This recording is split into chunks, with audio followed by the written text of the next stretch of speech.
ये बहुत बड़ी बात है कि इसको साक्षी रखते हुए हम लोग सूर्य भगवान को अर्घ देते हैं। जी। ये सामाजिक समरसता का पर्व है। यहाँ कोई ऊंच नीच छोटा बड़ा नहीं होता है। राजनीति करने का समय है तो मैं उसको जरा ठीक से डिवाइड करता हूँ और बौखता नहीं हूँ, बौखने वाला आदमी नहीं। उगते हुए सूरज को अर्घ देते हैं और जब डूबते हुए सूरज को अर्घ देते हैं, तो दोनों का बड़ा आध्यात्मिक महत्व है। ओरमा ग्रुप, जो सोचता है वो करता है। आपके अपने सपनों का आशियाना।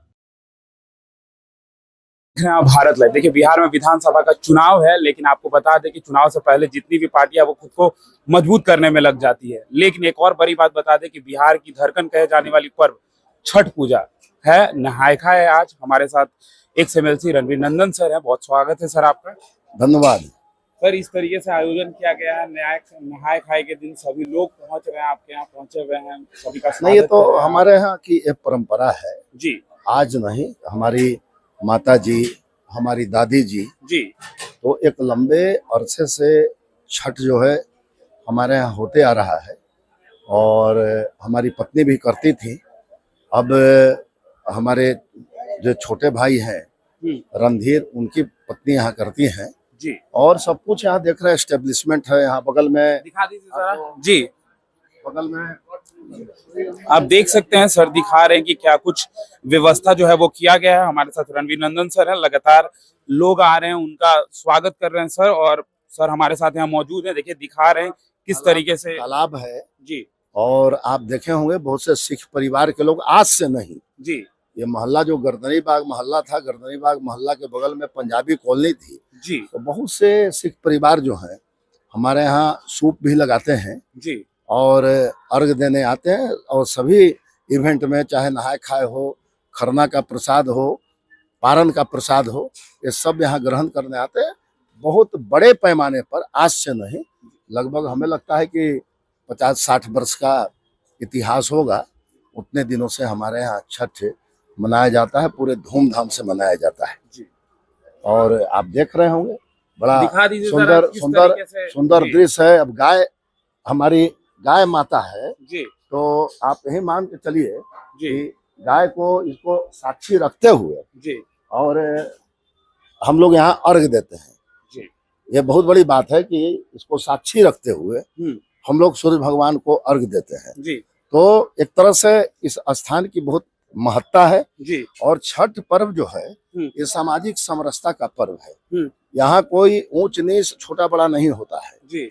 सब लोग समान रूप से जी और पूजा करते हैं और किसी भी प्रकार का भेदभाव इस पर्व में नहीं होता है। फिर समय में काफी आपकी व्यस्तता चलती होगी, लेकिन आप लोगों के लिए समय निकालते हैं। जैसा कि आपने दिखाया कि जानवर भी रखे हुए हैं, ख्याल करते हैं, कैसे निकाल पाते हैं समय? देखिए, जीवन जो है जी, आप लाइफ के जो 24 घंटा आपका है, आप यदि उसका मैनेजमेंट कर लें कि हमको कितना घंटा कहाँ पर देना है, तो उसके बाद वो मैनेजमेंट हो जाता है जी। साथ में परिवार है, परिवार के साथ साथ अपना प्रोफेशन है, उसके बाद घर के सभी लोग हैं, सभी सदस्यों के साथ रहने का एक मतलब समय है जी। और राजनीति करने का समय है। तो मैं उसको जरा ठीक से डिवाइड करता हूँ और बौखता नहीं हूँ, बौखने वाला आदमी नहीं हूँ। अब आते हैं सर राजनीतिक सवाल पे। सर, लोकतंत्र का सबसे बड़ा त्योहार चुनाव है, डेट भी अनाउंस हो गया है, 6 और 11 को होना है, 14 को रिजल्ट आना है। तो सबसे पहले आप छठ को लेकर बिहार वासियों को क्या कहेंगे? चुनाव को लेकर? चुनाव को लेकर सबसे पहले है कि छठ की शुभकामनाएं हैं जी पूरे बिहार वासी की। और इस छठ पर्व में मुझे लगता है कि चुनाव को हमें दूर ही रखना चाहिए। चुनाव को दूर ही रखना चाहिए जरूर। लेकिन एक दो राजनीतिक सवाल लेंगे, ज्यादा नहीं।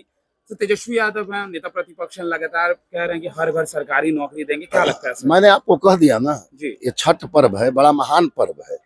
तो इस महान पर्व को हम लोग राजनीति से दूर रखते हैं। हम बोलेंगे जब पारन का प्रसाद हम लोग ले लेंगे, उसके बाद इस पर आएंगे। तो मोदी जी लगातार बिहार आ रहे हैं, अमित शाह बिहार आ रहे हैं, क्या कैसे देखते हैं इन चीजों को?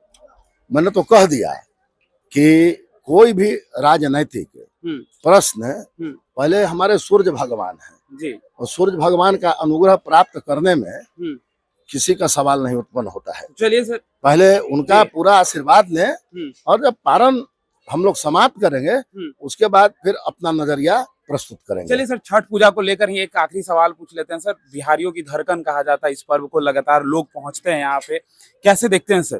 देखिए, मैंने पहले ही कहा, यह पर्व जो है जी ये पूरे विश्व में यह पर्व पूरे विश्व में यह पर्व जो है व्यापक हो गया। क्यों व्यापक हो गया?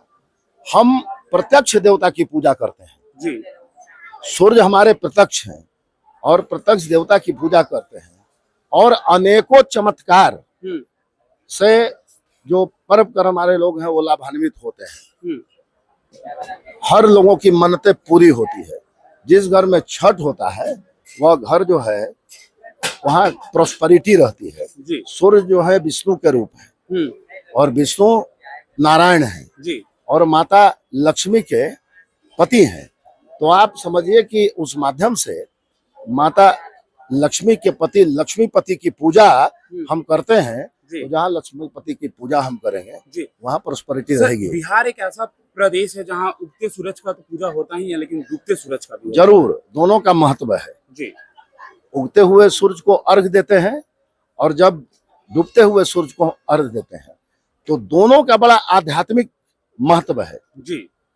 दोनों से हमको एनर्जी मिलती है, और सूर्य जो है कण कण को एनर्जी देते हैं। तो हम मनुष्य क्या, संसार जगत के जितने प्राणी हैं, कण कण को सूर्य से ज्योति मिलती है जी। और जब ज्योति सूर्य की मिल गई तो उसके बाद क्या कहना है? आखिरी में बिहार वासियों को क्या कहेंगे छठ को लेकर? जरूर, एकदम छठ बहुत व्यापक है और मुझे लगता है कि बिहार के प्रत्येक घर में छठ प्रवेश कर चुका है।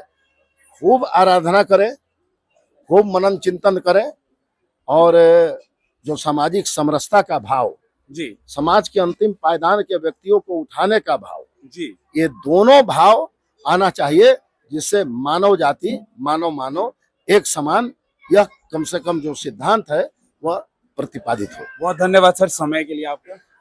धन्यवाद। देखिए, तो हमारे साथ रणवीर नंदन सर जुड़े हुए थे, कह रहे छठ पर्व का क्या महत्व है। सर ने बहुत अच्छे तरीके से बताया है, कहा कि राजनीतिक सवाल तो लीजिएगा ही, लेकिन पारण के दिन के बाद तमाम ऐसे ही खबरों के लिए हमारे साथ बने रहे। भारत लाइव देख रहे थे आप, धन्यवाद। आपके सपनों को हमने सजाया है, ई होम्स पैनोरामा को हमने बनाया है। ई होम्स मेरा एक सपना था जिसपे मैं पिछले 4 साल से काम कर रहा था। हमने जो बनाया है वो सबने है माना। ई होम्स पैनोरामा में हो आपका भी आशियाना। और फाइनली हमने 2021 में इस प्रोजेक्ट को लॉन्च किया। बहुत लोग अप्रिशिएट कर रहे हैं कि पूर्णिया जैसे शहर में, बिहार के, एक तो बिहार की बात करें उसमें भी पूर्णिया जैसे छोटे जगह में इस तरह का लाइफस्टाइल देना, ये सुन के हम लोगों को बहुत अच्छा लगता है। ई होम्स में हमने कुछ और भी किया है, जैसे हम जिस जगह में रह रहे हैं हमारे फैमिली सिक्योर हो, उनको सिक्योरिटी का ध्यान में रखा है। आपकी सुविधा और सुरक्षा आपके लिए खास है, ये आपका विश्वास है। इसमें आर्टिफिशियल इंटेलिजेंस का 7 लेयर सिक्योरिटी का हमने इस्तेमाल किया है। लस ग्रीन कैंपस को बनाया है। यदि हमारा बाउंड्री वाल है तो वो वर्टिकल गार्डन है। ये जितनी भी फैसिलिटी होता है एक इंटरनेशनल टाउनशिप में ई होम्स है, ये हम लोग विश्वास नहीं कर पा रहे हैं। जो भी हमारे मित्र दोस्त या जो भी हमारे बाहर के बाहर आते हैं तो हम लोग को बहुत अच्छा सुनने को मिलता है और बहुत अच्छा क्रेडिट मिल रहा है। वो सारा हमने सिर्फ एक बिल्डिंग नहीं बनाया, हमें एक बहुत अच्छा लाइफस्टाइल दिया ई होम्स में, और मेरा एक सपना था जिसको मैं आज फुलफिल होते हुए देख रहा हूँ। ये आपका आवास है। ई होम्स पैनोरामा में अब आपका निवास है। E homes Panorama, luxurious lifestyle redefined. Panorama group, जो सोचता है वो करता है। अगर ये वीडियो पसंद आई और वह बिहार के राजनीति और बिहारियत से सरोकार रखेनी तो सब्सक्राइब बटन दबा के चैनल के सब्सक्राइब कर ली। ओजे एगो घंटी बा, ओकरा बटन दबा देला से कुल सटीक और मारक खबर रुआ मुफ्त में मिल जाई। अगर रुआ पत्रकारिता के हमनी के नया प्रयोग में सहयोग कर चाहतानी तो ज्वाइन बटन दबा दी। पेटीएम नंबर नोट कर ली 9386816700।